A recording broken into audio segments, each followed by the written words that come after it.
We'll move to our updates and briefings today, and I believe I'll start by turning this over to our city manager to tee us up for this.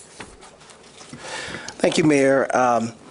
We're pleased today to have with us Police Chief Winstrom and members of his department today as they begin to review the plans and progress of the Grand Rapids Police Department. One of the reasons we hired Chief Winstrom after going through a national process was because of his expertise in working in another large department and his ability to help us continue to improve how we police and police with community. And I asked Chief Winstrom upon hire to begin, as he begins learning the department and the community, to share his early observations. And we intended for that to occur shortly after his arrival. But as you know, we have been very busy in our community with the officer-involved shooting as well as other issues around the increase in crime. And so during the budget presentation on May the 10th, as if you recall, when the police department presented their budget, I signaled at that time that Chief Winstrom would come back to the committee of the whole some 60-plus days later and provide his observations, his evaluation and plans for the police department. And we're pleased to have him do that today. And while there was a recent announcement yesterday from the Michigan Department of Civil Rights, I want you to know that, as you know, that this review by the chief was pre-planned and not in response to the recent announcement. We had actually discussed this type of review as a condition of his hiring coming in. So it is with that I'd like to ask Chief Winstrom to come now to the podium and share his presentation. Welcome, Chief. Thank you, Mayor. Thank you, Mr. City Manager and City Commission, for the opportunity to share my observations about public safety in our community and my plans for moving the department forward. Now, I was hired to bring positive change to the Grand Rapids Police Department, and I'm going to talk about several areas of change today, including policy and procedures, training, deployment of resources, and our role in the community. Our community did suffer serious trauma from 2020 through the pandemic and the April 4th killing of Patrick Lyoya, and I know we have a lot of healing to do.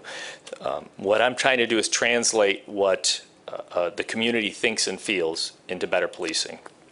Change will start in the short term with the steps I'm identifying today, and the long term as well as we revise our strategic plan. As you're aware, Grand Rapids has engaged with outside consultants, many outside the department in the past few years, committees, consultants. While I reviewed these, I think each provide insight. I too bring an outsider's perspective. And I've also had the opportunity to stay here now within the department and get a firsthand perspective for over 4 months. What I committed to do the last time I appeared before this commission, and what I've done is review policies, training, equipment, deployment of resources, the strategic plan, and the role of the Chief of Staff. I intentionally set out to hear from as many people as I could in my engagement plan.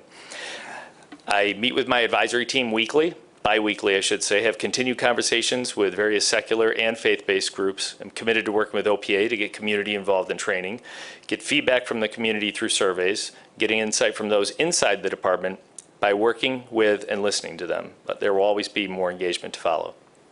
I experienced over 100 meetings with community members and met thousands of people. I've done more than just listen. Spent many hours at question and answer sessions, having many very honest and sometimes uncomfortable conversations, which I found very informative. I pride myself on not turning down invitations to community events, even taking a last-minute call from a 9th grade Grand Rapids public school teacher who wanted me to participate in a class presentation that her students were giving on police brutality. And I stood there for about 90 minutes and answered questions from a very engaged group of 9th graders. My observation is that people want good police service. I've heard the term over-policed and under-protected. Overwhelmingly, residents and businesses have told me mutual respect is critical to our success. And they absolutely want to see more police officers. And they want those officers focused on important things, safety and making people feel safe. Our department has an excellent training culture, meaning we can successfully move the department forward with any changes we make now or in the future. In the past, some in policing have seen constitutional safeguards, such as the First Amendment's protections of free speech, the Fourth Amendment's protections regarding search and seizure and use of force, and the Fifth Amendment's protections regarding custodial statements as impediments to police work. To the contrary, proper constitutional policing is the key to trust and safety in our profession. Our department has a strong foundation, and numerous 21st century policing reforms were implemented before my arrival, including body-worn cameras, a ban on chokeholds, the requirement of members to intervene when they observe another officer using excessive force, and a prohibition on no-knock warrants. And speaking of a strong foundation, I have inherited an amazing group of people, some of whom are in leadership with me here today in the front row, including Sergeant John Mikowski, who piloted and now heads our homeless outreach team, is our individual who is pushing forward our crisis intervention training and has recently taken charge of piloting our co-response model.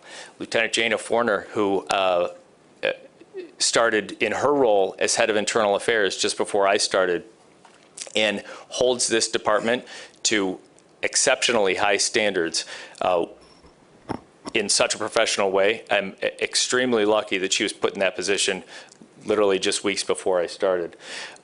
We have our head of community engagement and recruiting, Lieutenant Maureen O'Brien, who is an absolute rock star as far as getting out there and really showing potential recruits what a great career that this can be, and continually finding new ways to engage with the community. Captain Terry Dix is our e-service captain. He's going to be talking a little bit about our DICE program later today. Let me just tell you a little bit about the captain's character. When one of our officers was charged with murder recently, we went to morning roll calls to break the news that was going to happen. Obviously, an emotional thing for the officers to wrap their heads around. And we realized while the leadership was standing in that roll call that we had one odd officer, meaning there was an officer that would ride alone that day. Captain Dixon got in the patrol car and worked 12 hours on the street with that police officer, just like he was a brand new officer himself, without blinking an eye, the entire shift. Lieutenant Dave Siver is here. I mentioned the excellent training culture. It's because of him that we have this training culture. He has created a training cadence that allows any changes that we bring forward to seamlessly be put in place so that our officers on a schedule can obtain that training quickly and efficiently and continuously. So as we make changes, and reform is a journey, not a destination, as we make positive changes in the police department, he has put a system in place to make sure that our officers can be properly trained in that system. Captain Joe Trigg will be talking about the DICE service area, the DICE program in the South Service area, which he's captain. Captain Trigg started just a week before I did in his role in a new part of the city, which he wasn't that familiar with. It's interesting because I show up at community events on a regular basis as I'm trying to learn the city, and I always see Captain Trigg there. In fact, just recently in the Easttown neighborhood at Southtown Church, I heard that there was an event on a Saturday, and I knew that Captain Trigg was on vacation. He was actually supposed to be out of town, and I showed up myself, and here Captain Trigg is in his regular clothes, off duty, just because he's trying to make connections with the community. And of course, Deputy Chief Kristen Rogers is here, who was here with the beginning for me from as I'm trying to find out where to park, how to obtain an ID, all the way through really understanding the history and the inner workings of the police department, and she has been instrumental in moving this forward. We are not immune from the same increases in crime that many communities are seeing across the country, and recognize that creating a safe community is not just the police department's job. Everyone plays a role. Our partnership with OPA is critical to our success, as is our connection to the city's strategic plan. I've heard from the community that they want honest police. They want police that are good at their jobs, that will be heroes when needed, that have compassion, that will listen, and will treat everyone equally. I want to be clear on one other observation. We cannot lose officers. We need the current funding to reach the staffing and services we need for the city. Here's the plan. We are revising policies to ensure constitutional policing, nationwide best practices, and we are going to have excellent training and training processes to implement these practices. Policy impacts day-to-day action and practice, but policy language can also help change the culture of an organization. We previously had a policy simply called use of force. By changing the name and the purpose to put use of force last and de-escalation first, we're really highlighting the goal, which is of obtaining a peaceful resolution to every encounter. That doesn't mean that will always happen, because the reality is sometimes officers must use force to do their job for the people of the city, but this is an important change. Other language we're adding is a sanctity of life policy. Many officers would tell you the preservation of human life is their #1 job, but to see it in black and white on paper that no matter who a person is, their life is precious, and the preservation of that life is our priority as an important step for an organization. We are adding an explicit requirement and definition of de-escalation. De-escalation is what effective police officers have used for years to reduce the intensity of an encounter with such techniques as trauma-informed communication, acknowledging mistrust, tactical positioning, and using time as a tactic. Even veteran officers who have been working before this term was coined would agree this is the right formula for navigating intense encounters. We're making additional policy language changes, some brought to my attention through OPA, which conveyed concerns from a group called Campaign Zero, which is very active in advocacy for police policy. We're adding the requirement of a warning before deadly force, the explicit requirement that force was necessary, and requiring de-escalation and the opportunity to comply. Training to our new policies is scheduled to begin August 2nd. The trainers will participate in ride-alongs to better understand the functioning and culture of the city and the department, and they have graciously agreed to meet with community stakeholders prior to the training for discussions on what our officers will be learning. The topics include self-regulation, de-escalation, and the understanding and value of acknowledging historical racism in American policing. We look forward to OPA's community-informed training as well. I want to clarify something about de-escalation training that we all heard at the last commission, and that is that, quote, 4 hours of de-escalation training or 2 hours, whatever was said, is not enough. And that's true. It's a true statement, but it misunderstands how police training works. The best training is in tactics, is not classroom training, it's scenario-based training. The training our team is getting includes train the trainer, de-escalation, and licensing for all materials, so that this is not a one-off training. It allows our department to incorporate the de-escalation skills learned into the numerous scenario-based training we do on different topics throughout the year. Staffing to full complement is critical. Having 305 officers to support our efforts is important to our success, and opportunities for increased efficiencies through civilianization remain. We are leaning heavily on our special response team to supplement patrol, assist with community concerns, as well as continue to provide specialized emergency services. Their duties last week ranged from conducting community surveys to successfully executing a high-risk search warrant. We will continue to maintain our homeless outreach team, continue our presence in the Boys and Girls Club, and are excited for our new co-response model, which pairs a sworn police officer with a social worker to respond to individuals who could benefit from this dual response. I've included a link on this PowerPoint to a webinar from Network 180 talking about the program at the 30-minute mark. The team started on July 5th and has already responded to over 78 assignments, resulting in 25 diversions to appropriate level care. I spoke to the officer and social worker after their first day, and they shared with me a very early success story we hope to see regularly. 911 was called for a woman trespassing in a parking structure. She was subject to arrest for trespassing, but she was suffering from a mental health crisis. The team identified her doctor, was able to get her admitted to treatment, and learned that she was under a doctor's care regularly. Her prescription drugs had run out, and she had missed numerous doctor's appointments. What could have happened in the past is the woman could have been placed into custody, taken to county jail for processing, for trespassing, where she'd be released, likely returned to that parking structure or somewhere else, generate another 911 call, and have that process repeat over and over. Instead, we had an outcome where a woman who needed medical treatment received it, and untold 911 calls were avoided. We continue to work on our efficiency, having recently empowered supervisors to administratively close calls which do not require a police response, and empowering officers to write abbreviated reports where appropriate. I'm looking forward to strengthening the Freedom of Information Act unit, and will propose adding a domestic violence victim advocate to our victim advocate services. looking at crime in the city right now, you can see an increase in homicides since 2021, but fortunately not to the levels we saw in 2020. Other crime through June, you could see, is an increase over the years, but I want to comment that our detectives continue to focus on bringing victims of violence justice. Our enforcement efforts are focused on taking illegal guns off the street. Aggravated assaults and auto thefts have risen steadily over the past 2 years, with Kias and Hyundais accounting for a very large amount of thefts in the past few months. Our detectives are doing an excellent job with all crime and doing an incredible job of bringing violent criminals to justice. Officers on the street are doing an exceptional job as well, recovering on average 1.5 illegally possessed firearms every day. We've made on average this month at least 1 arrest a day for possessing a stolen motor vehicle. And these numbers prove our officers are fully engaged and focused on reducing violence. Just this past Saturday, we had a stolen vehicle ram one of our police cars.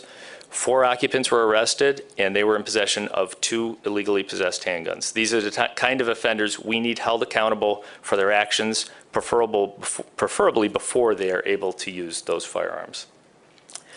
Crime data is very valuable to determine resource allocations. At our first data meeting, we put up a so-called heat map indicating the concentration of violent crime in the city. The police leaders in the meeting with me all said that they could have correctly guessed the hotspots because they have been the same for years. You see the designations around Eastern and Martin Luther King Street and in the Burton Heights neighborhood. Those areas, along with the Hartside Park, are the current focus of our DICE program. Our DICE, or Data-Informed Community Engagement, is based on the idea of identifying areas that could benefit from additional resources, engaging with residents and other stakeholders about the issues we see, and working together for improvement. The service area captains spearhead DICE and create service referral tracking numbers to monitor activity.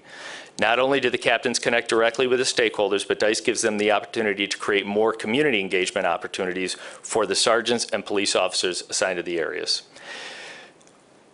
The Hartside Park program was not generated by violent crime data. In fact, although there have been several highly publicized incidents of violence downtown, the area hasn't seen the same level of violence as other neighborhoods. But GRPD heard appeals directly from the community around Hartside Park that residents there saw an active drug trade, bringing other criminal activity, including violence, and a general feeling of being unsafe. As I've said publicly many times, I did not think arresting those addicted to drugs is the most beneficial approach for either the community or the arrestee, but enforcing the law against people profiting from the illegal sale of drugs is appropriate and effective.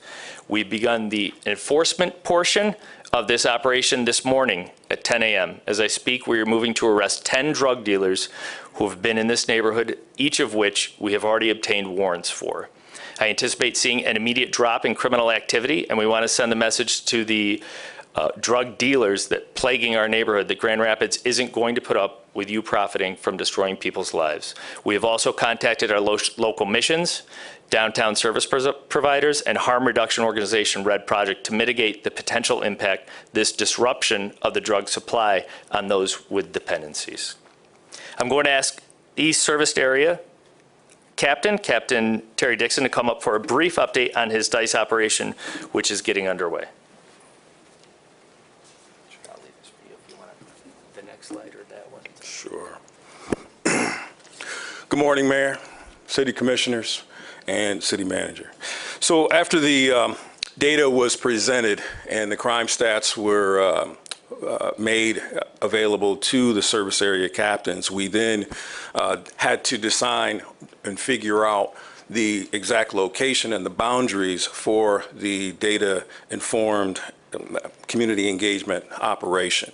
That operation would first begin with consulting, advising, contacting the community at large. We began to do that with meetings with the neighborhood associations, the business associations in that particular area, and we also conducted foot patrols in that area, contacting or at least knocking on over 543 residents in the designed area within Burton Heights. Specifically on the map, as you can see it, Quigley to the north, that first part down to Cutler, Buchanan, and Division. And we had noticed that a lot of the crime was somewhat originating in that particular area and then spreading south on Division all the way down to 28th Street with certain activities such as drug activity, whether that's dealing or using, and also prostitution. So our efforts to enforce or begin to combat that began with community engagement and then meeting with all the groups, some residents, and then on Saturday we moved into the area of our first enforcement activity in that particular area, which due to inclement weather kind of put a damper on that particular operation, and it did not really, it resulted in 2 traffic stops, 1 attempted traffic stop of a vehicle, a Kia, that fled from us, and also we assisted patrol with 3 calls for service before I ended up canceling that operation due to the weather.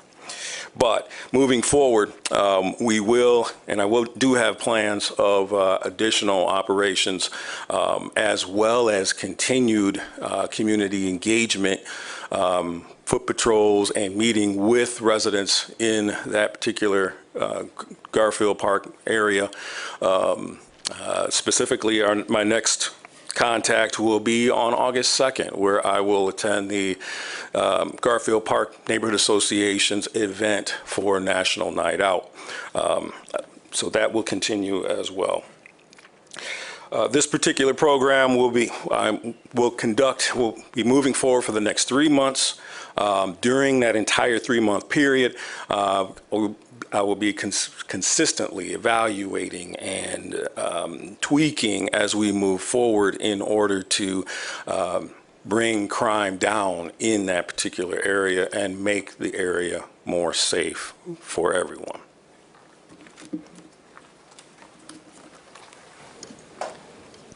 Thank you, Captain Dixon. I'm going to ask Captain Trigg to come up to discuss beginning his efforts in the area around Eastern Martin Luther King.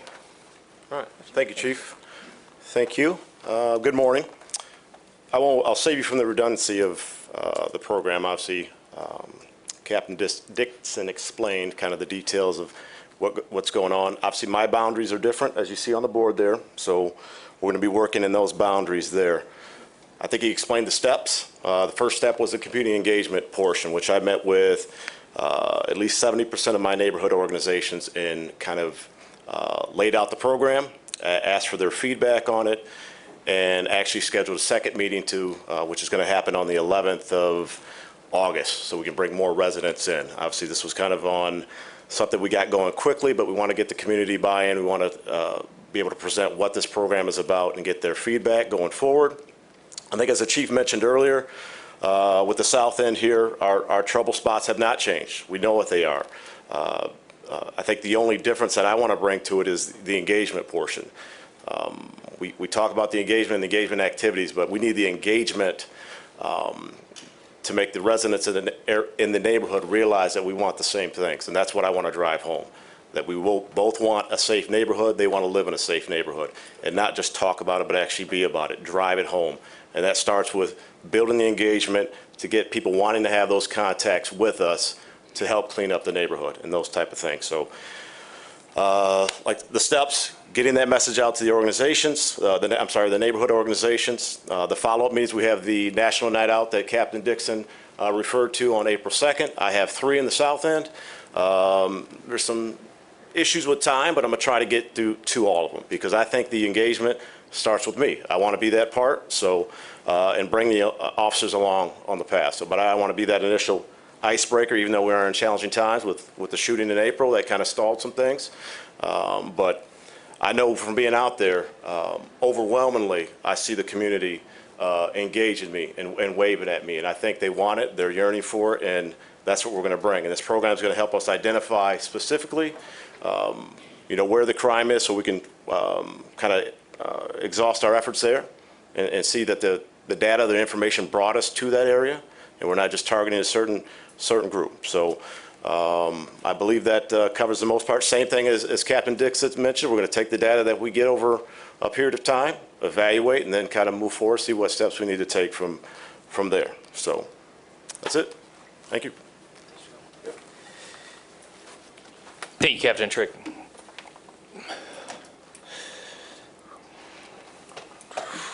We can't do it alone.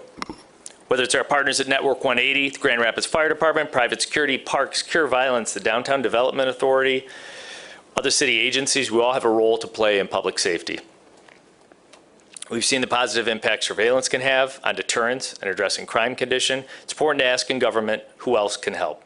We'll continue to collaborate with OPA on training and accountability to assist Cure Violence in their efforts. Our IT team recently changed the way we collect data to bring crime down to the 100 block level for better analysis of the results of Cure Violence activities at their request. And for the first time, they also made a modification to our system to record shooting incidents, which is a valuable data point.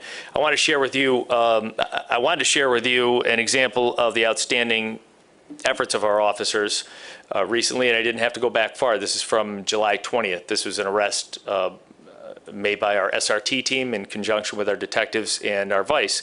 And what this is the vehicle that the offender, who was wanted on 6 warrants, was arrested in.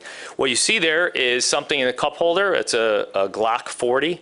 And you see something on the ground that almost looks like a child's toy, perhaps a Nerf gun or something. When you look closer, that on the left is a fully automatic AR-15. That is a machine gun. That has a 40-round magazine. Those bullets, 5.56, will go straight through the front and back of my bulletproof vest like it wasn't there. On the right, what you see in the cup holder is a Glock 40 semi-automatic gun. Highlighted with the red circle is what's called a Glock switch. There's a 22-round magazine, meaning that gun has 23 40 caliber rounds in it. With that Glock switch, it has turned it into a fully automatic handheld machine gun that is in his cup holder. You can empty all 23 of those 40 caliber rounds in under 2 seconds. That was an arrest that was made without any force being used. This is the sort of arrests that our officers are making on a regular basis, and I think we really need to acknowledge the excellent work they're doing, remaining engaged when we take these, especially these machine guns, off the street before violent offenders can use them. That's exceptional work. The plan for GRPD is to implement policy changes, train to those policies, and work with OPA on community-informed training this fiscal year, which can inform the evolution of public safety. The plan is to accelerate collaboration with other city departments and strengthen our connection to the community with our involvement in the SAFE Task Force. Cure Violence, Grand Rapids Justice and Governance Partnership, consider expansion of the co-response model and regularly report to the Public Safety Committee and the Commission on our progress. Our update to the strategic plan begins today and will mold our approach for the coming years. Our success will be measured in community sentiment, crime data, feedback, training progress, co-response outcomes, and staffing and deployment progress. We recently authorized 10 academy recruits. We have 9 currently in the academy and are actively seeking lateral transfers to fill vacancies, with 3 already in the process. We're also sitting down with promising software vendors to maximize our efficiency during the recruiting process. I want to thank everyone in this city who's been willing to engage with me on making GRPD the best it can be. We need the city's support to be successful together. I've just been reviewing body-worn camera footage of officers who rushed into a chaotic shooting situation recently and saved the life of a young man, carrying him to safety as shots still rang out when rushing him to the hospital while providing first aid. You have a police department filled with men and women willing to run toward gunfire for the people in the city. I'm very fortunate to work with this group of real heroes, and I'm thankful every day I've been given the great honor of leading them. Thanks for your time. I'm happy to take questions. Mayor, if I could, before questions from the commission as we conclude the staff briefing. Thank you, Chief, and your entire team. I too want to thank the chief for his work and the leadership of the department for their work, as well as all the officers in the police department in this very difficult moment for our city, where we are under constant scrutiny for not only current actions but past actions. We still have to find a way to balance the desires of the community and the desire not to be over-police and to have reform, but also have effective policing, because we still have a criminal element in our city that we have to address to make sure that people are safe and feel safe at all times. And this has been very difficult to keep a department motivated to continue to serve the public. And I am hoping with the chief's commitment, as you've heard today, that this begins, along with some of the other efforts that are happening outside of the police department, an opportunity for us to begin moving forward and addressing both current and past issues. And so I do want to echo what the chief recently shared about the performance of the department in light of all of the difficulties. I did get debriefed by the chief on the critical incident and saw firsthand from the evidence that the officer was in a very active shooting environment. There was an active shooter, and there was someone who was critically injured. And instead of waiting for the ambulatory services to arrive, which would have probably taken more time, because as the chief has indicated to me, they would not enter into that kind of acting and shooting environment unless it's safe. The officer provide transport services to the injured victim, put them in the back of their vehicle and rush them to the hospital to ensure they receive the appropriate medical services and treated them on the spot. And that is the kind of brave, compassionate, and equitable policing, because the person that was doing the transporting, the victim was a person of color, different from the officer. That's what we expect. Obviously, the preference is to prevent that kind of criminal activity occurring, but we want a police department that can both prevent and respond to those incidents. And so I want to thank the chief for reinforcing that kind of culture and emphasize again that it's not going to be an effort that the Grand Rapids Police Department can perform solely. It's going to take community. You'll hear later from our partners from the Urban League and Cure Violence about their contributions, but we have other city departments who also play a very vital role in crime prevention, such as our Parks and Community, our Parks Department and our Community Development Department, and we will be more deliberately talking about the holistic approach of all our governmental services in addressing some of these issues along with community partners and residents to make sure we have better outcomes. So I want to thank again the chief for his work since arrival and certainly the presentation today. Yeah, thanks. Thanks, City Manager. All right, I think Commissioner O'Connor, are you telling me you want to? Sure. Okay, go ahead. Yeah, thank you, Chief. Thank you for the presentation. So I continue to hear you say, and I guess we've touched on this a bit during public safety meetings in the past, is your authorized strength of 305 officers and a desire to have that 305 as a continued number to provide, great quality policing services in Grand Rapids, and knowing the current staffing level of 270-ish. How do we get there? I think that's still my biggest concern with everything is, I want the best and the brightest and the most talented people that you can bring to Grand Rapids to be our men and women in blue uniforms. But we're 40 short, and I think I'm fearful that the attrition rate of people retiring is going to it's going to be really hard to get to 305. So I want you to tell me how you're going to get there, sir. Well, there's two answers. I have two answers. Number one is we're doing everything we can as far as recruiting. My lieutenant in charge of recruiting is here, and she's a rock star in our organization. We have been looking, actually brought it up to the city manager, new software that some other agencies around the area have been using and finding some success with, that we have a meeting with that company to see if we can bring that in as far as reaching out to even more people. We're taking every step we can as far as taking trips out. We have trips plans to historically black colleges and universities.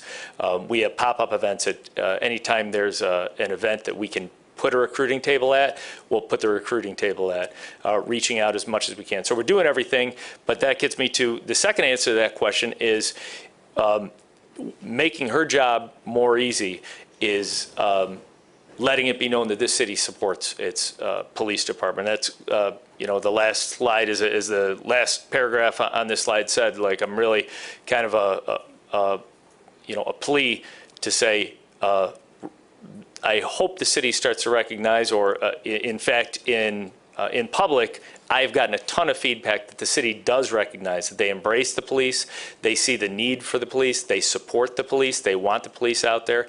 And so if we can get to that point where we're moving forward, it's been tough since April 4th. I think it gets easier as we go on. When potential recruits see that Grand Rapids police officers are appreciated in their city, it's going to make the lieutenant's job and my job of getting those potential recruits in a lot easier. Because to be honest, if a police department's not on the news, if they're not under scrutiny at all times, it's a little bit easier job for a police officer.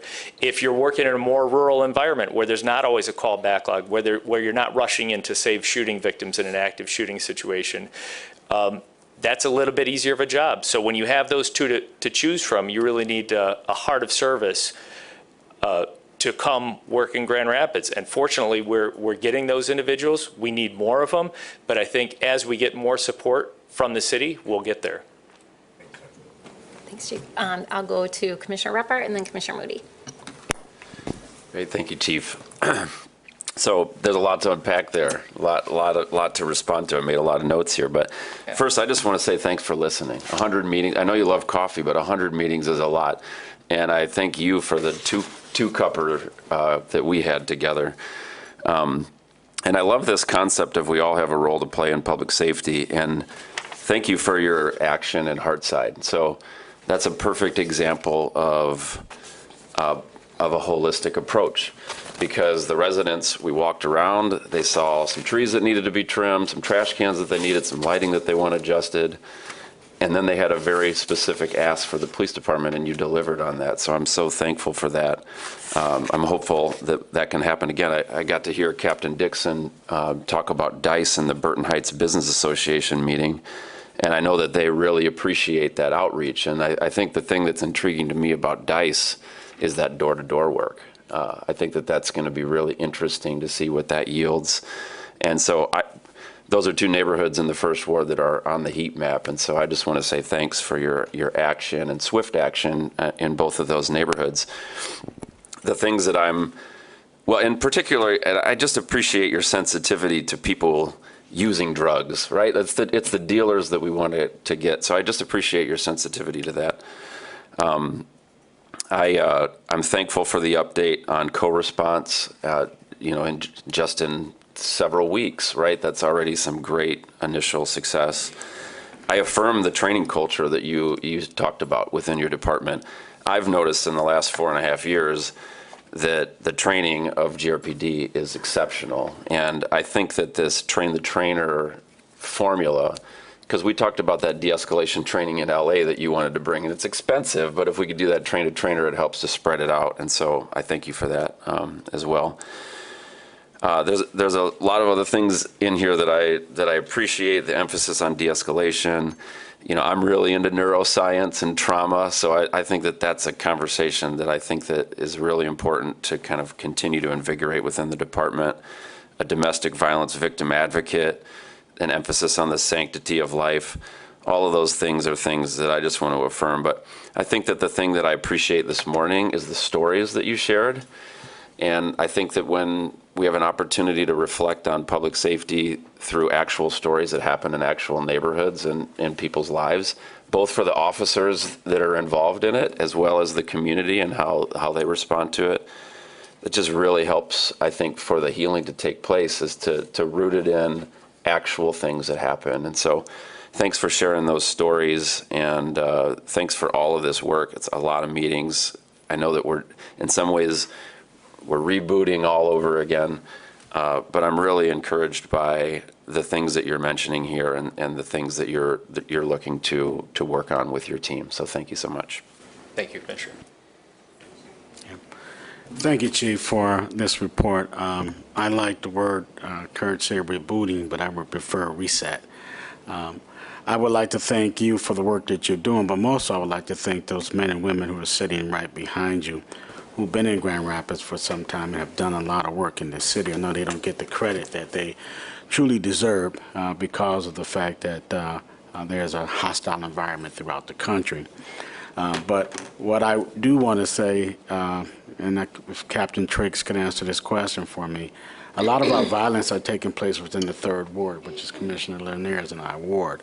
What I would like to do, if possible, with you, if it's available, to sit down and talk with you before some of the meetings that you have so that we can figure out ways that we can support you and be on the same page.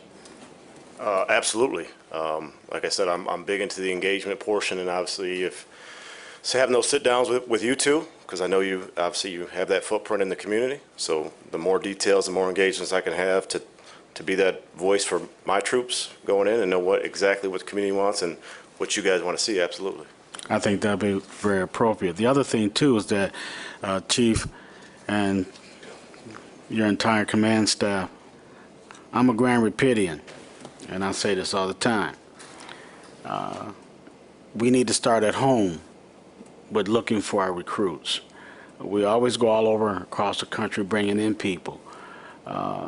But what about transforming the mindset of individuals within the city to gain new police officers? You got a great program here. You're getting ready to start some new things. That's why I call it reset. You're resetting the process. But we got to start at home too, because the best way to build your city is to make sure you got people on your staff that understand how the city operates. I think we're missing an opportunity of getting back into those high schools, middle schools, and start looking for individuals that we can train. I don't know what your policy is on that, but we need to get back into our high schools within our inner cities to bring a new form of thinking for our department. Commissioner, we share your thinking that homegrown talent is the way to go. That's why we have our athletic programs. We've done some youth baseball this summer. We just graduated Youth Police Academy with all Grand Rapids residents, teenagers. Earlier, we have our Explorer program. We want those opportunities. We've also reached out. Deputy Chief Rogers has been working with the Grand Rapids Public Schools to try and get back in those schools. So we want to build those relationships early so that when they hit the age to be a police officer, they consider us. We've also sat down with the new director at GRCC's Academy, which tends to have more Grand Rapids residents in it, and talk with him about ways that, things that we can do to get more of those recruits, including one of the changes we made recently is one of our officers is going in to be an instructor there now, so that we have a physical presence there, so he can be there not only teaching the recruits, but advocating for our department. And last question, being a part of Grand Rapids, being a Grand Rapidian, I care about the city. This is my city. I get a little bit upset when people are talking about my city because I know that this city is great. I do know that we got some problems that we do have to fix, and it does take us all to do that. And now is the time to do it. Because if we don't, then we're going to be having some dark days ahead of us, darker than what we've been dealing with. And so I pledge myself to the city of Grand Rapids, to our 3rd Ward, to make sure that we are in compliance with what it is we want to do to make the transitions. As a funeral director, I buried a lot of those young men and women, some of them, and I'm tired of seeing them come before our business to see families hurt. And I hate to see police officers in the same position as well. It is important for us to figure out how we're going to move forward now to make sure that the whole city is able to get the public safety that they need. Thank you. Thank you, Commissioner. Thanks, Commissioner. I'll make a couple comments and then I'll turn to some additional comments and questions from my colleagues. So first, Chief, I'm going to add my thanks to you for your leadership, especially during this challenging time. You really had to hit the ground running and didn't have a whole lot of time to settle in before you had to lead through a hard time. So thank you for that. And I'm going to add my thanks to the entire department that even during these challenging times continue to get up every day and show up and respond to critical incidents in our city. And beyond that, as you indicated, work really hard to get out and increase engagement with our residents and our business owners and identify ways that we can move forward and create the changes that individuals in our community want to see. And it's a hard balance, and I appreciate you weighing both of those and also recognizing that as we try to create change, there's a lot of healing that has to happen. I appreciate you recognizing the history of racism in our country, and especially in policing, and also recognizing and being able to clearly say, we can get through this and we can do better, and here is a roadmap. And we're committed, I'm committed, the department's committed, we're committed as a community to do that, but we all need to do it together. It doesn't just land on your shoulders, even though I know you feel a ton of weight on your shoulders. So thank you for that. I have a couple concrete questions, and I don't know if you or any of the other captains want to speak to these, or maybe even DC Rogers. So I have 3 questions. I'll throw them out to you all at the same time. So one, I'm so glad to hear that July 5th, the co-response team started. So thank you for all your work in getting that off the ground. I'm curious if that is fully operational, if there's a phased-in approach. Are we hoping to kind of learn from it and then scale up? So if you can maybe add a little bit more on where we are and where we hope to be as that program rolls out. So that's one question. Second question, thank you for talking about the need for additional support for victim advocates. I think we've all heard that loud and clear. I know myself and others have been very concerned about not just the uptick in violence, but especially the increase in domestic assaults that we're seeing. And so I'm curious when we're hoping to add some support to that team, knowing that there's a lot more work to be done there. And I know I've talked to some of our community partners, and I've talked to the DC about that as well. And then my third question, in response to the stolen vehicles, which I know all of us have heard concerns from our community about, and I appreciate all the work the department is doing as well as all of our partners. I know the Sheriff's Department is actively engaged and our surrounding jurisdictions are engaged in this work. But I'm curious about the impact that challenges in other systems are having in our response to the increase in stolen vehicles. So I know that we still have a backlog in our court system. I know that the Sheriff's Department is short-staffed as well. There's challenges with staffing fully our juvenile detention and jail. So I'm curious your thoughts on what we can do in partnership with community even to try to address this increase in not just stolen vehicles, but the violence that is happening when that occurs. Well, I'll answer the last question first and then maybe get some backup from the first row here, and that's in reference to the Kias, the Hyundais, the stolen vehicle problem. We have met with Prosecutor Becker and the state and the county because, as you said, there are other systems that were impacted really from COVID and with staffing issues. I would say a majority, especially a majority of those stealing the Hyundais and the Kias are juveniles. So working in that juvenile system, they have staffing issues. They don't have as many services available. They don't have, there's multiple offenders that probably should be housed. They don't have the occupancy for state facilities or county facilities to house these kids. So the options of what to do with this group, which we know are responsible for a majority of the Honda and Kia thefts in the area, it's difficult. It's, you said, what else can work? A lot of people think that, just appeal to the parents, where are the parents, but then you have, a single parent working 2 jobs. And, how are you supposed to keep track of a 15 and 16-year-old that's out there doing these things? So I see the challenge. There's no easy answer. The good thing is it's a problem regionally, so everybody in the county at least realizes that this is a problem. That's why we've been having these meetings together, trying to work for solutions. I don't have one now. As far as the enforcement goes, the police department, the detectives, and the forensic team are doing an excellent job identifying these kids who are stealing these vehicles. We can put handcuffs on them. But what happens after that to come to a good resolution is what we're really struggling with. So we're making the arrests. It's just that we're seeing a lot of recidivism. And so that's a system problem. And I wish I had a more concrete answer as to how to get it right moving forward. But the last meeting we had, I think there were about 25 of us in a room talking about it, and nobody had the magic answer. And hopefully we'll improve as we move forward. Thanks. As far as more positive response, Johnny, are you comfortable talking about the? Okay. Absolutely. All right. This is Sergeant Wachowski. Hi, Sergeant. Good to see you. Good morning, everyone. To your question, Mayor, yes, we are planning on ramping up mobile crisis response.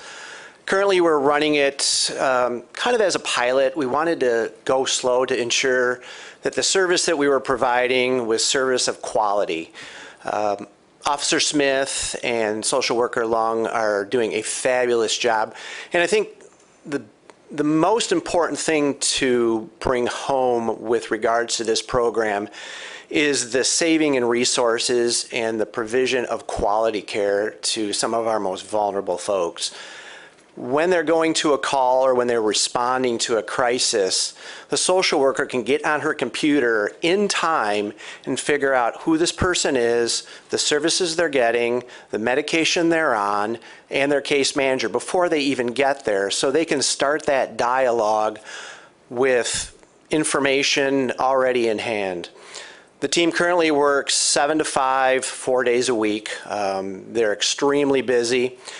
Resources, obviously, the Grand Rapids Police Department, as you have heard, are lacking. We, however, hope to expand this program to have an afternoon shift and eventually an evening shift. So still working out some kinks, and I can't say enough about our community partner network 180. Kristen Spikerman, Kenny Garvin, the direct supervisor, have been amazing. So at this point, I am thrilled with the progress. And furthermore, in speaking about mobile crisis, we work also with HOT, or they work with HOT as well as code enforcement, because all of those teams within special operations are related on one level or another. If you're talking about code response, you're talking about hoarding. If you're talking about homeless outreach, you're obviously dealing with individuals that are unhoused. All are about and are a part of crisis response. And Sergeant, can I ask you a follow-up? So Absolutely. I know a lot of work has been going on in our community to create and build a crisis response stabilization unit. I know that's moving along. Are we hopeful that that's going to be in place within the next year and we'll be able to utilize those services as well? Within a year is probably doubtful. It has moved further along, much further along than it has ever been. I've been here at the GRPD for 27 years. About 20 of those years we've talked about some sort of stabilization center.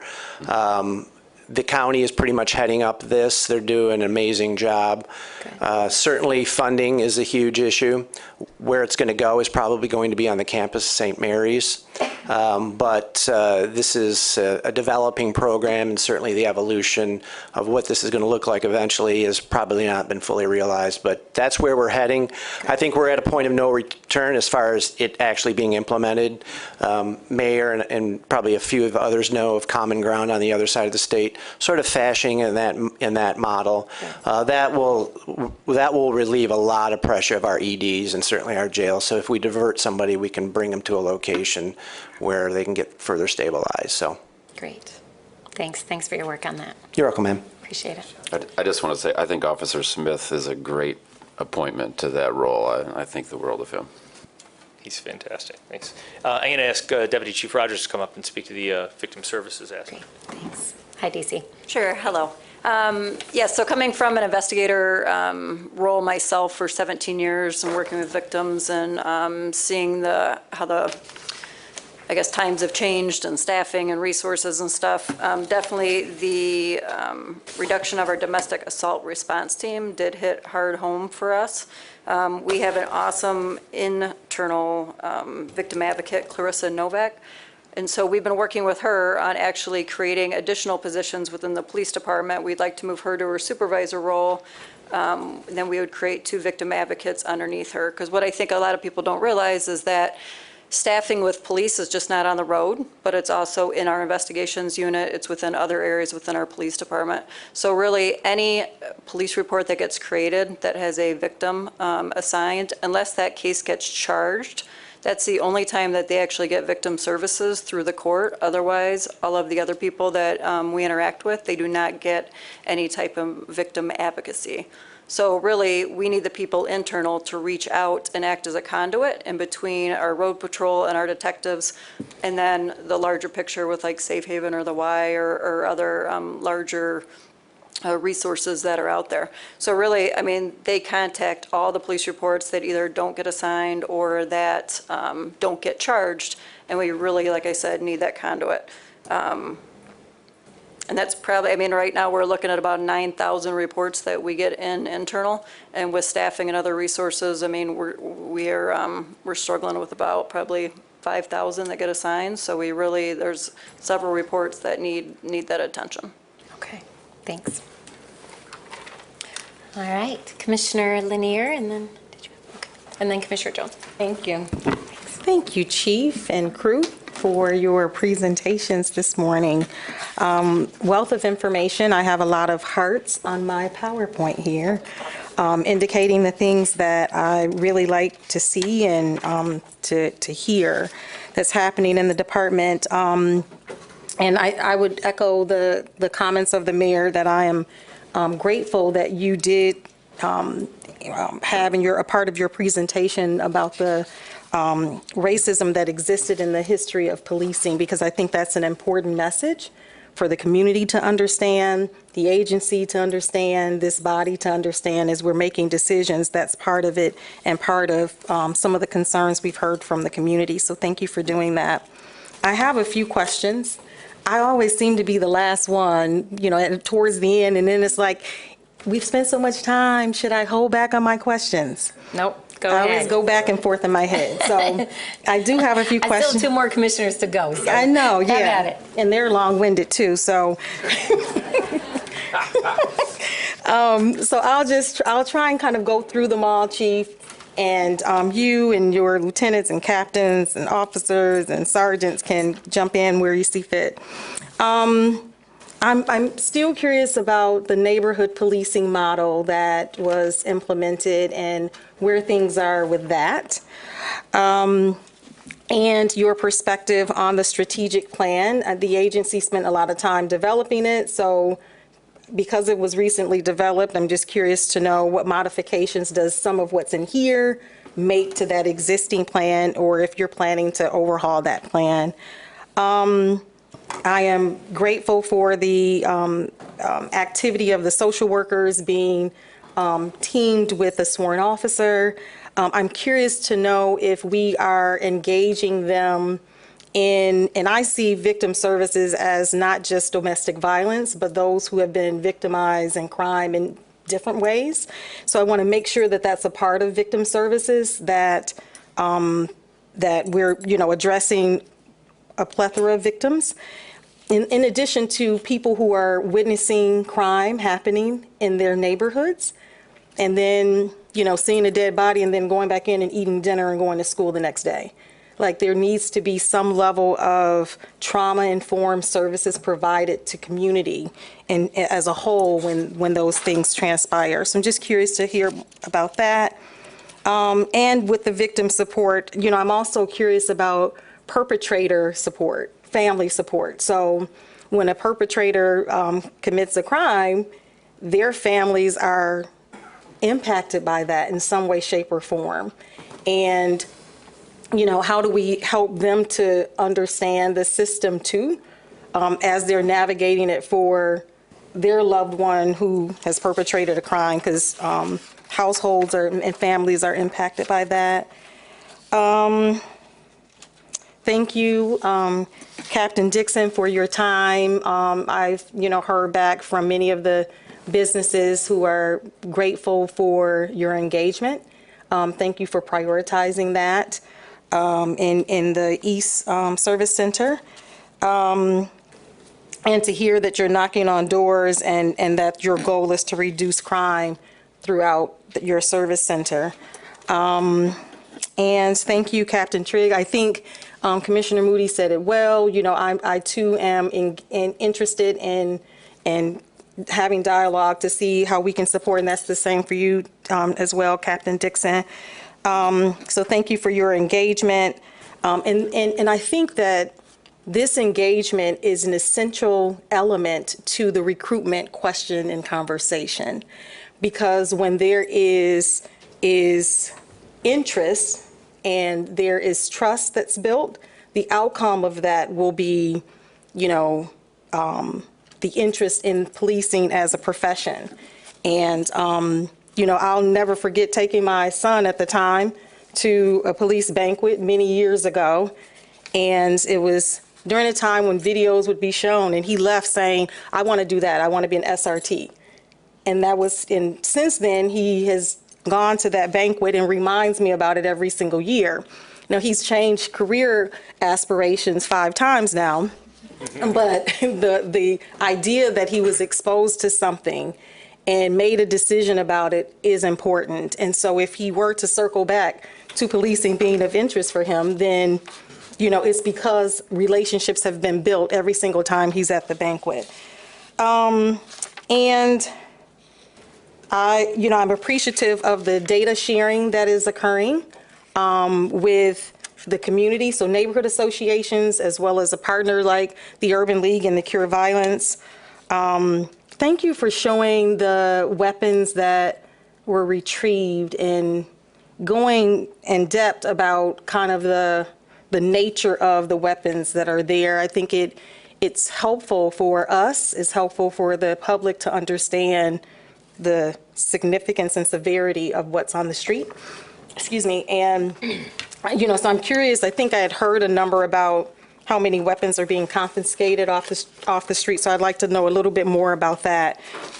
City Manager, I'd like to kind of address comments that you made, because I do think that looking at public safety holistically is the key and the answer. As the former chair of SAFE, that's exactly what the model requested. That's exactly what the model was created and designed and supported. When you look at the peace pillars, it crosses all different areas. So when we're talking about Grow 1000 and employment for young people, that's in there.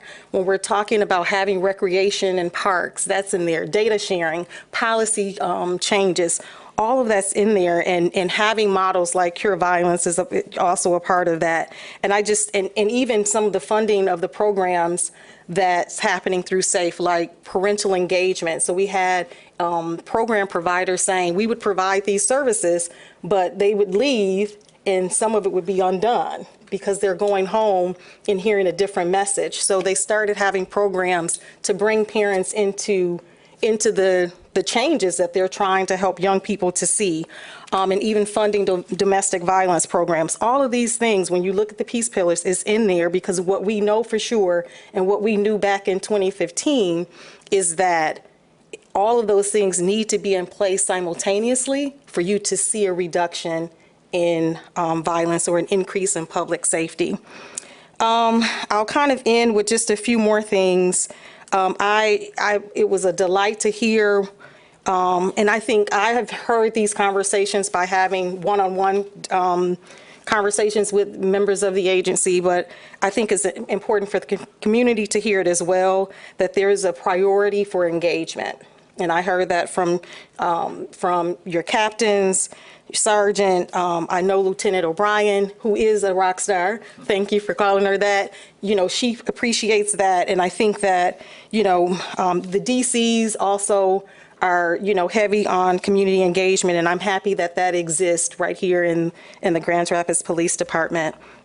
And then I think I'll just mention that there are families, and I think you started talking about this, that are struggling right now. 2-parent households, single families, working you name it.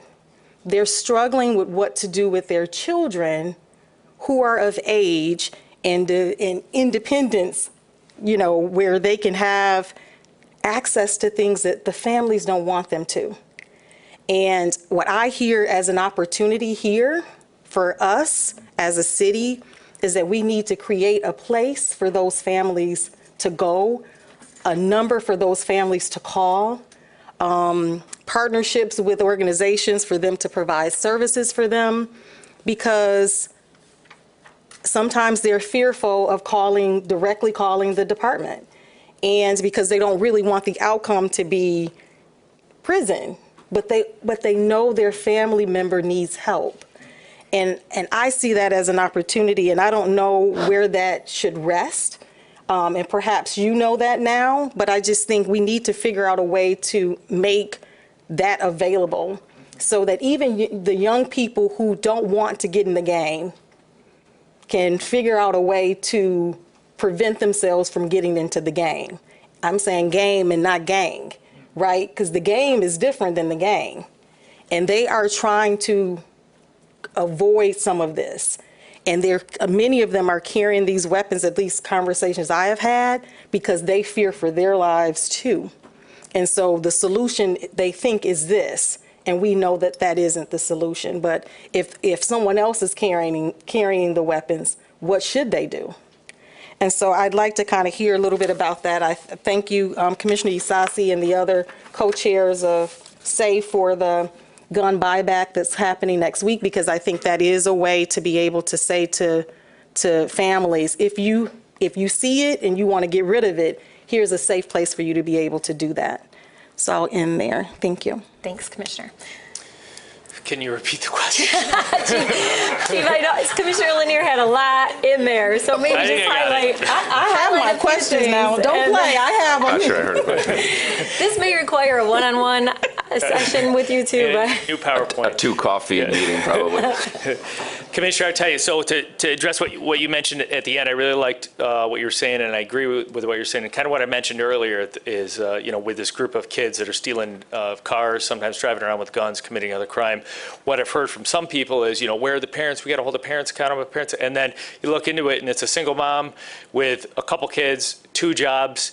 And my mom was in that position, and she didn't know what my brother was doing. He ended up going to prison. It's the same, it's not that easy. It's not an easy.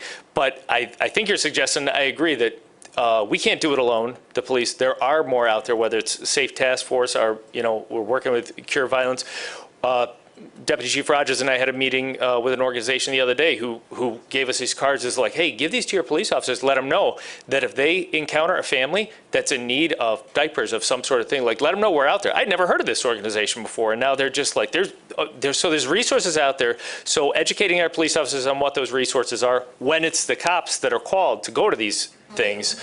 But I know that there's people that don't want to call the police, and there's other things out here. Now, also, our police officers carry cards with them that I think it has the 211 number, but it has a list of services available. So they are a conduit to other services, other city services that, the police aren't always the answer for everything to get there. I know we can do a better job of that. So any help that we can get from everybody else in city government because I know we can play a big role, and it's usually the police that are out there at 4 a.m. in the morning and nobody else so we can get there. Neighborhood policing program, it's still in effect. I think the DICE program enhances it. The problem being that we currently, I think, have 274 total officers. We don't have that as many as we need on the road in patrol, definitely. So to say that every beat is covered isn't there, but the DICE program does give the captains the opportunity when they have these meetings to bring the neighborhood officers in to meet the community, to meet the stakeholders, meet the business owners, the residents, et cetera, to enhance that. It certainly would be easier to have more patrol officers to do that, and it would be more personal. Right now, there's just a bigger group that they're trying to meet. As far as victim services, you mentioned, we talked about the domestic violence. Our current victim services, it's more than just domestic violence. It starts with homicide, unexpected death, they call it, whether that's a suicide, murder, or simply an unexpected death. They review those reports every day. They contact the families. Sometimes they go out actually on scenes, to homicide scenes in real time and go meet with the families, the impacted people.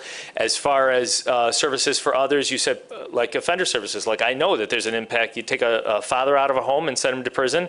there's a big impact there. I don't know, I guess I'm not educated enough as to know what resources are available here. I know that we certainly could be a conduit for those resources. I don't know if the Public Defender's Office, if there's others that are already doing that, but I mean, let's face it, it's real easy for a police officer involved in these things to hand a piece of paper to everybody on scene, say, okay, we're leaving, we're not the answer for everything. Here's this list of people that are more than willing to give you guidance, give you assistance, give you help. So that's something that we'd definitely be willing to do. The gun recovery level is astronomical for what we've been going through. To know that these officers are still engaged on average 1.5 illegally possessed guns. That's someone who has a gun on them, who's either convicted felon, unable to do it. Those images which I showed you of the 2 fully automatic weapons in the car, they then, our officers, our SRT team then did a search warrant on that individual's house.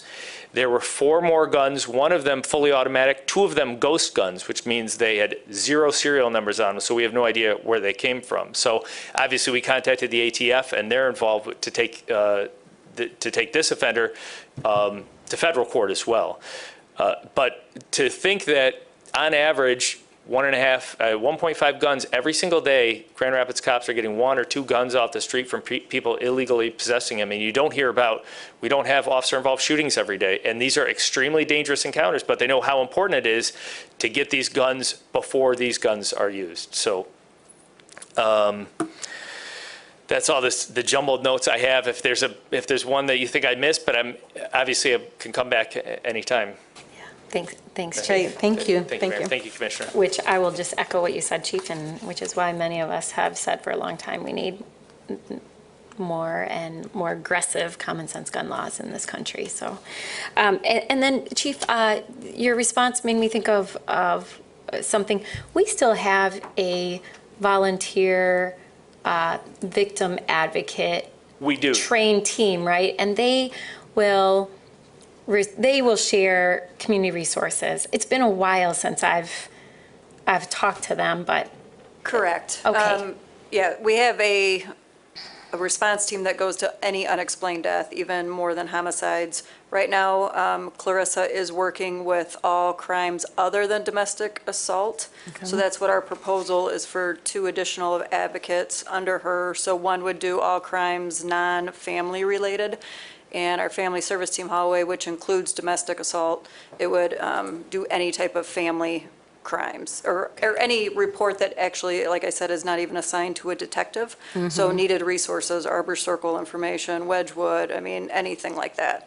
All the way to like SEPTED, like how to get somebody in contact with our housing code. I mean, it's just somebody that would know all the ins and outs, that can really have the time to talk to or meet with victims to say, hey, if you're struggling with a teen, or you're struggling with keeping the lights on, or you're struggling with, I mean, just anything. Yeah. So that's where we feel like we are in a deficit right now with the ability to do, based on just the number of cases that are coming in, the investigators, and when things get assigned. Sure. Great. So. Thanks, Stacey. If I can just add something too, I think another point that I heard through this is that we are solving crimes in our city. And so when you think about, those who are pulling triggers or carrying illegal weapons,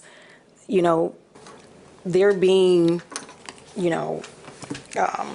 sought after, and the crime is being reduced. And I think that's another element that doesn't get talked about enough.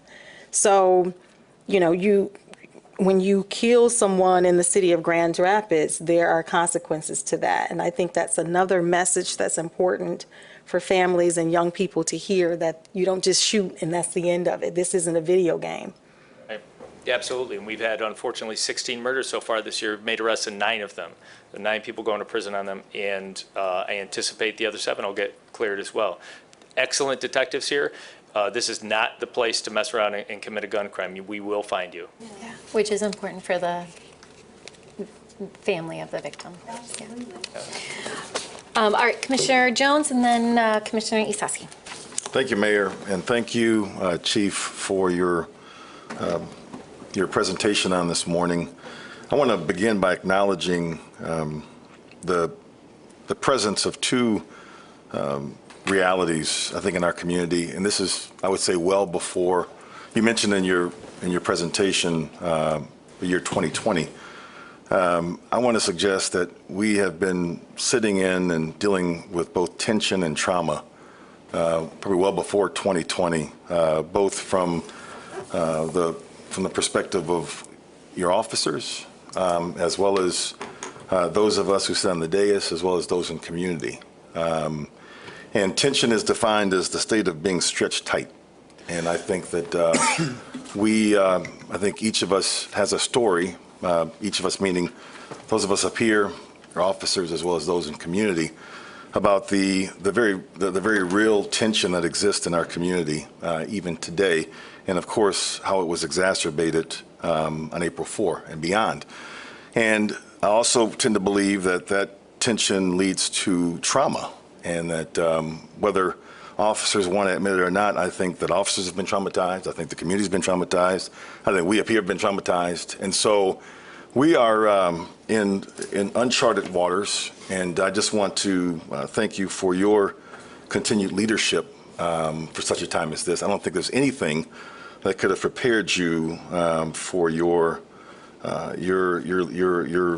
role here. I know that you've had significant experience with Chicago PD, but again, I think that what we're experiencing here is obviously very new to us in Grand Rapids, and I think it takes what you are presenting. I think it takes just that. I think it takes a mindset that is going beyond the norm, and I want to just encourage you and challenge you to try your best to engage or look into or use a lens of innovation when it comes to public safety, thinking out of the box, and also a greater dependence on community partners. I tend to believe that when we talk about our sons and daughters in the community who are engaged in some of the mayhem and the chaos in our community, I don't believe that the answer is additional policing. I believe that it's a combination of things, because we're talking about, I believe, a lot of it has to do with root cause.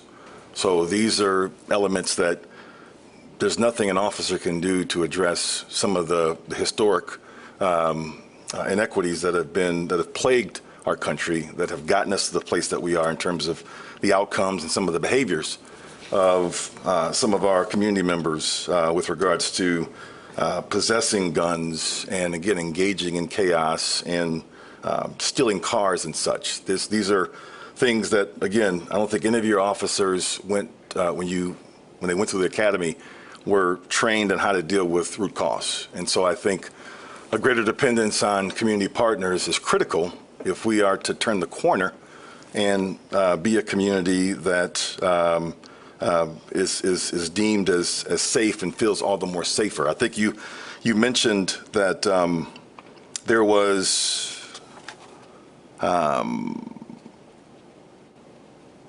the proliferation of guns. I think one of the questions I have for you is, what do you think the role of GRPD is in addressing the proliferation of guns? Because I think we all know that they just didn't necessarily show up, and there are more and more illegal guns on the street.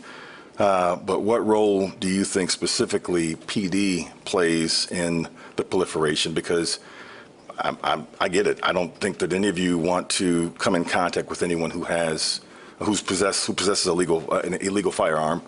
Nor do our neighbors in community want to be in a community in which folk are walking around and driving around with illegal guns. So we'd just love to hear from you on that first question about the role of PD. Well, there are, obviously in Michigan, the gun laws are fairly more relaxed as compared to other states. So there's a lot of legally possessed guns. I believe Commissioner Lanier mentioned the Gun Buyback Program. You know, we had a 13-year-old killed a couple months ago from a gun that was just laying in a grandfather's house that I don't know if they even knew it was there or whatever, but it's those sort of opportunities to take those guns that at one point in time were legally possessed off the streets. I've mentioned the amount of illegally possessed guns by people that carry them.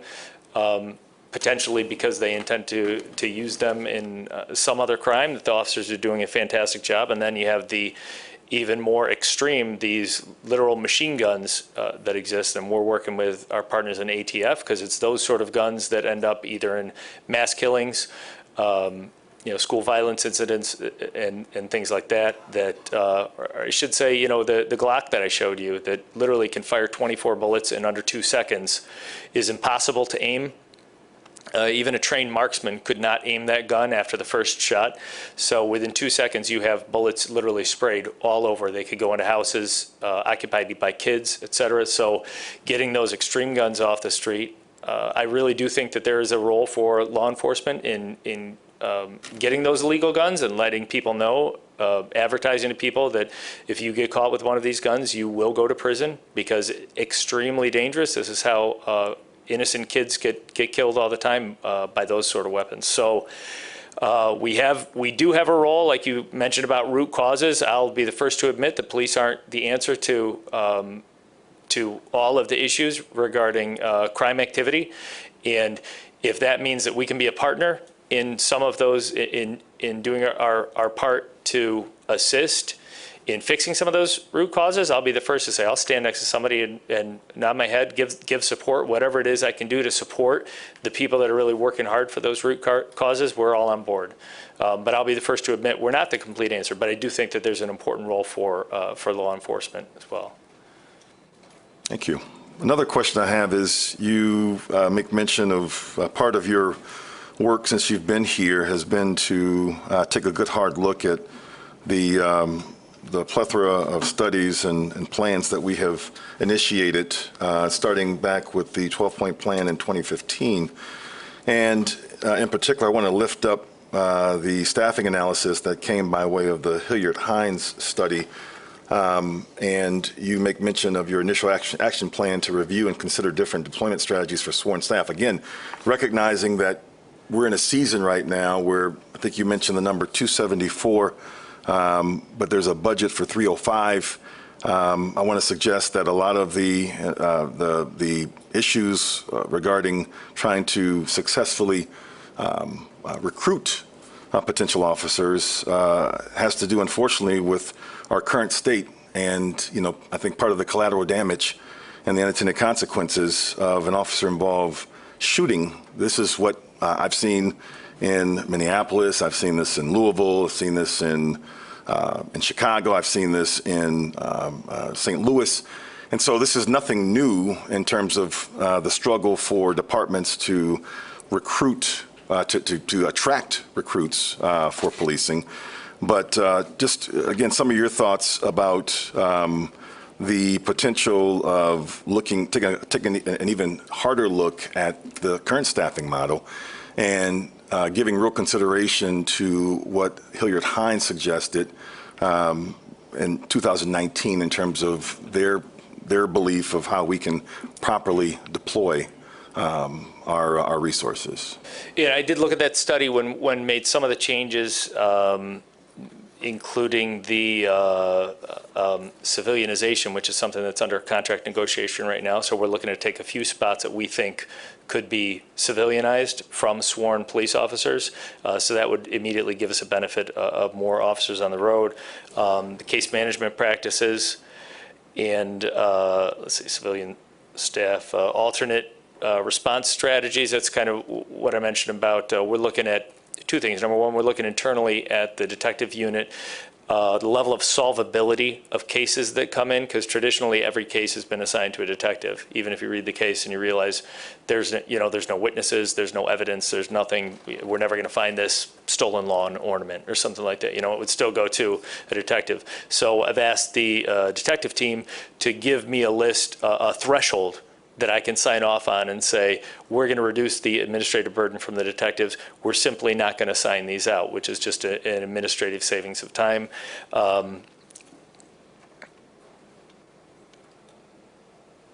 Another recommendation for them was using data-driven practices, which is something I obviously 100% agree with, and that's something we're going to. So I did like the Hilliard-Hines study. I wish they had spent a little more time here.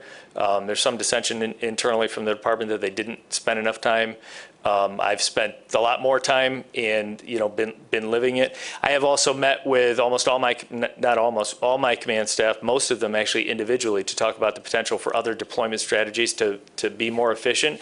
And I think opportunities will exist for that down the road. But with the staffing level at 274 as it is right now, we're kind of in this position where if we had 10 or 20 more officers in the street, if we could get closer to that 305, we can open up the considerations for redrawing the map, or et cetera, and making better efficiencies, but we're just not there right now. But it's, like I said, it's a journey, not a destination. So as those opportunities present themselves, I certainly will consider them. Got one more question for you, final question. You used two words that stood out to me that I think very much encapsulate the mindset of our constituents, of our neighbors, as well as those who occupy businesses downtown. And I come back to this word tension. Use the words over-policed and under-protected. That's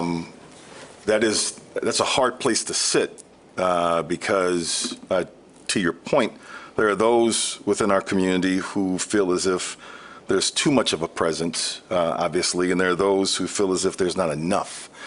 I'd be interested in hearing from you, and and again, this could probably go on for some time, but just some of your initial thoughts on how to successfully navigate that. And before you answer, I also just want to acknowledge the work that the department is doing right now, the officers. Again, I know that for all of you who are here, as well as those who aren't here, these are they're difficult times. And I believe that it's times like this when folk need to be invited to sit in attention because for a lot of us, we don't have a choice. And so I think that there's a real growth opportunity to sit in attention and really get to a place where we can hopefully get to a better understanding, but also, there's a lot obviously that's involved with how we got here.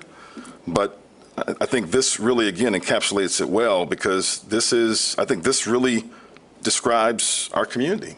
Some, again, feel over-policed, others feel underprotected. So just your thoughts on that. Yeah, for me, that's sort of when someone comes and says, why did I get pulled over for taillight? I'm a busted taillight. Is that really something the police should be spending their time on? Maybe not, generally not. I would say that traffic stops have to be public safety driven. But if you're in a neighborhood and you see people getting stopped or if you yourself are being targeted because you have a cracked windshield or something like that, that's a feeling when you say like, oh, now I'm over policed. And then I call 911 because there's something real dangerous going on, some unsafe thing, and it takes 15 minutes for a police officer to get here. Now I'm feeling underprotected. So it's a balance of we need the police officers. We need to cut down that response time. We need to make sure that the police are there when we need them. We also to make sure that the activities that they're doing are embraced by the community and they're not over-policing. They're doing good policing and they're doing it promptly. So finding that balance so that people don't feel either over-policed or underprotected is where we're headed. Thank you, Chief. Thank you, sir. Thank you, Mayor. Thanks, Chief. Thanks, Commissioner. And I'll do a final comment and question from Commissioner Isasi, and then I'll turn it back to our city manager to close us out on this briefing and then move to the Cure Violence update. Commissioner? Thank you, Mayor. Thank you, Chief. I'll echo a lot of things that my colleague said.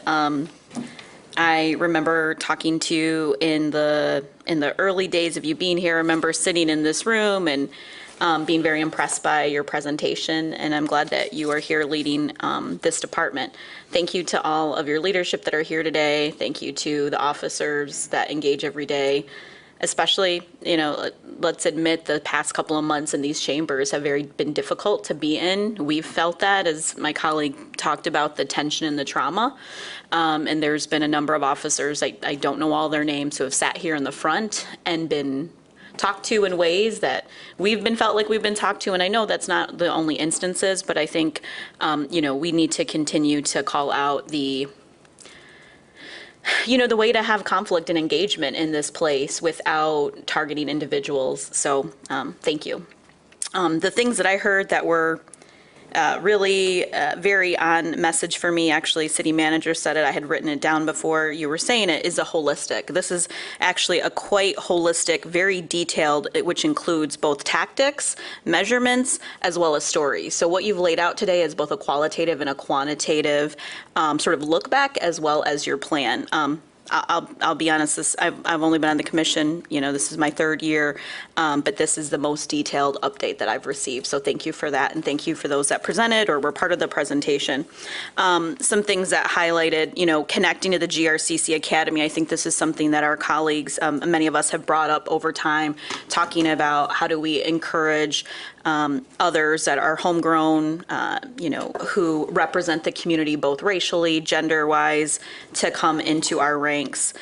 Share that same appreciation with Commissioner Repart about Hartside. We did some walks on some different days, drive up and down Division, and, to know that where many of those things are happening are just a short walk away from headquarters, where you see things that could be human trafficking, sexual trafficking, things that are tied into that illegal drug selling is very concerning. So thank you for being there and for those that were involved in that.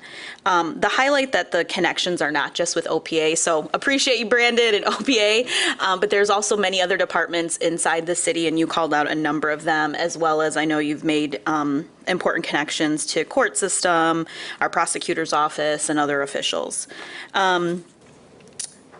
I too share the same sentiments about domestic violence. I think if we overlay this information, so many of these stories, I might call or hear the details are tied into a domestic violence interaction, whether it's with a family member, intimate partner, as well as the removal of guns. And I echo everything that Commissioner said about SAFE and look forward to that continued holistic view of how do we reduce violence, needing that sort of on the ground relationship and connection point, as well as the investment into programmatic and root cause analysis pieces. Another highlight certainly is the community engagement, the going door to door. I've never heard those numbers. I haven't heard that. Thank you.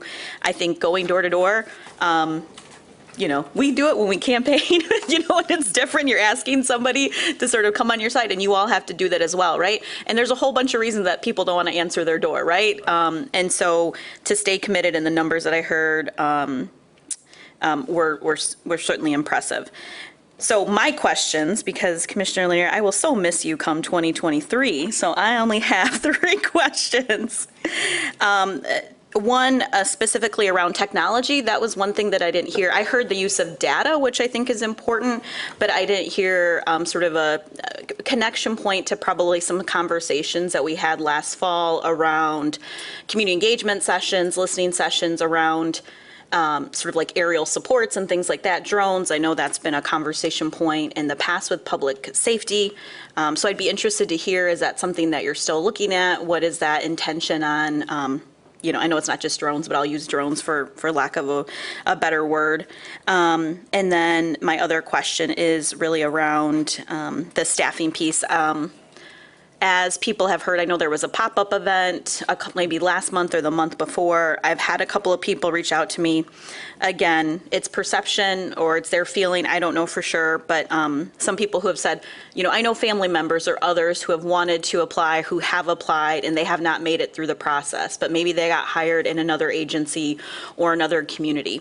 Is that something that you all are looking at? To Commissioner O'Connor's point about the 41, typically hiring it has been a filtering process. It's a deficit process where you go and go and go, try to find this purple squirrel, this perfect person who's going to do this work. But, many of the things that we've engaged with on the more of the civilian side on like Higher Reach have taken more of a asset-based approach where you open it up much wider, and instead of trying to find ways to say no, you look for ways to say yes to individuals. So I'm interested in how that hiring process is changing or how it's being informed, and other considerations. I know that, again, in those 100 or more meetings, I'm sure other people might have shared that same sentiment with you. And then my last, topic is just really something I think we've been challenged with on the commission as a whole, as a city as a whole, but certainly I think the police department has been as well, is how do we combat the misinformation that is happening on social media in places? I know at one of our commission meetings, I had somebody write me and say, the Grand Rapids Police Department is arresting individuals and you're blocking people in there. And I was in the chambers with you at that time. And what I so worry is that somebody sees that, that's their sentiment. How do we combat that appropriately? And maybe there's not maybe we can't combat every single instance of that, but I do think so much of this plays out on social media, so much of it plays out where it's like an absolute versus trying to understand what happened. I think that happened with the case of some of the motorcycles or the fake motorcycles or whatever they're called, right? Of, kids who are riding around, and really it was, so I feel like there's a lot of misinformation that happens. Maybe even to this point, sometimes feelings about being supportive or not. If I think about what's been in front of us in this dais over the last year related to the department, I think everything has been approved. That hasn't been the case for every single maybe agenda item, and I'm not going to say it's been unanimous, but thinking about the COPS grant, thinking about things that were investments in vehicles. And so, I'm just very concerned that there's so much misinformation that is happening. How do we manage that? I know we have world-class communications. You also have individuals that, do that work. But I think that is oftentimes people read that, they trust that more than maybe something that we would say, something that comes out from the city. So how do we counter that to continue to build up better relationships in Grand Rapids? And regarding that misinformation, one of the worst days I had on the job here was the day after we had a 16-year-old boy that was murdered, and the following day there was all this chatter on social media. The police department's not doing anything because the offender's white and the victim's black, and it just blew my mind and brought me to a whole new reality of what we're facing, because the opposite was true. We had officers that hadn't gone to sleep yet that were working around the clock. We had dozens of police assigned to find this offender and bring him to justice, which eventually he was located in Georgia with outside assistance. So, but I just couldn't believe that we were in a place that social media would actually get traction, that people would believe that the Grand Rapids Police Department just gave up on a murder of a 16-year-old boy because of the color of the offender's skin and the victim's skin. It blew my mind. So how to combat that, I see the challenge, and for me it's, I think it's just going to take a record of good communication and information over time. I know I try to make myself, as I hope that the media would agree, but I try to make myself as available as possible. I got a busy schedule, but I try not to turn down requests for interviews, and I try to explain, I try to answer those questions just to be as open and transparent, as honest as possible. And I think if we maintain that record of transparency with everyone, hopefully we'll get to a place where the social media has less of an impact, or less people are bound to share or like an article which says something outrageous, like we don't care about the murder of a 16-year-old because of the color of the victim's skin, which blew my mind. As far as the technology piece, I would say the drones definitely still are on the table. Drones are great, finding missing kids, having a good vantage point for a large-scale gathering for public safety purposes, not necessarily police-related, but for just public safety in general. Finding an offender who's running through the woods or something like that. So there is, Axon was in town recently. That's our vendor for our body-worn camera system, and they were showing us some new things. They had some drones that they wanted to demonstrate to us. It's something that working with the commission and working within the bounds of the surveillance policy, if we can get there, I think it is a tool that's valuable. A lot of other agencies around the area have drones and use them on a regular basis, so long as it's used for a proper purpose. I think they're great, and I would like to get to a point where we could use those.